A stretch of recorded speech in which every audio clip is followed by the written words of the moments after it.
yéen senis bi nga xamante ni tukkee xaalis ak muslaay rek ngeen di wër maanaam jaaro yi de maanaam lu ne la ci àndal moom laa ilaha illallah maanaam sirru ba nekkoon ca jaaro bi yonent yàlla Suleymaan ba ah man de jokkoon na ma ak sëñ Bam ci fexe leen ci am jaaro yi macha allah senis bi fexe leen a am ci jaaro yi man daal yéene leen ci képp moo tax ma ñëw fii di def vidéo pour ngeen jot ci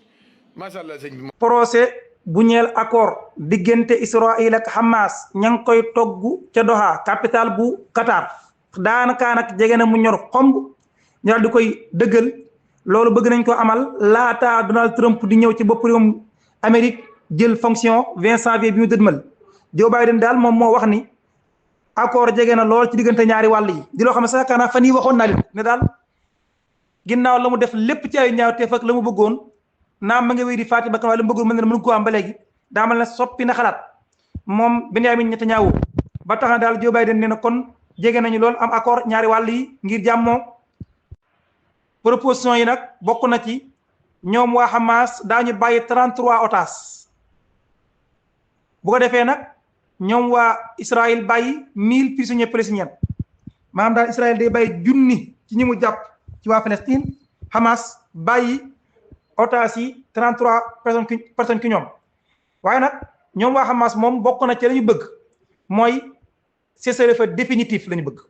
dakkal guerre bi te itam benn ngoog ñaara bi itam arme bu Israël génn ca bande de Gaza complètement xam leen daal négociation yi moom bu jafee foofu la jafee ñoom Israël nag ñoom d'accord nañ ci cessez-le-feu bi waaye nag génn jëmmi bande de Gaza complètement la ñu nangu ndax dañoo jàpp ne daal bu ñu ko defee Hamas day defar dal seen kaw ñoom daal jàpp na ne tant que Hamas ñi ngi koy may fu mu noyyee rek seen jàmm moom waxtu nekk mi ngi menacé wu muy sawar si nga xam ne fan yi daal ma ngi fay def doy waar am na ñu bari ñu faatu alal ji bari yàqu am ñu réer kenn gisu leen te mbir maa ngay wéy di dem mel ni daal Amérique néew a gum na doole ngir saafara ko ak li ñu am lépp ci kàttan Trump wax na ca dégâts ya daal lay comparé ak attaque nucléaire Trump daal nee na dégâts yi am ci tàkk-tàkk yi xew fii ci Californie conséquences yi lam may jox du dara lu may daal conséquences yi ba woo ci attaque nucléaire te itam nee na bilan bi mën naa gën a garaaw gën a doy waar ci fi mu nekk jamono ji xam ngeen ne fi ne moom 24 morts la ñu waxagum 16 disparus la fa yàqu ca la kenn xamul nu mu toll nee na daal mbir mi attaque nucléaire képp la koy jox loolu la ko teg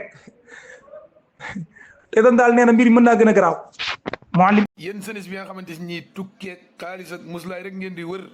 maanaam jaaro yi de maanaam lu ne la ci àndal moom laa ilaha illallah maanaam sirru ba nekkoon ca jaaro bi yonent yàlla Suleymaan ba ah man de jokkoon na ma ak sëñ Bam ci fexe leen ci am jaaro yi macha allah senis bi fexe leen a am ci jaaro yi man daal yéene leen ci képp moo tax ma ñëw fii di def vidéo pour ngeen jot ci macha allah sëñ bi.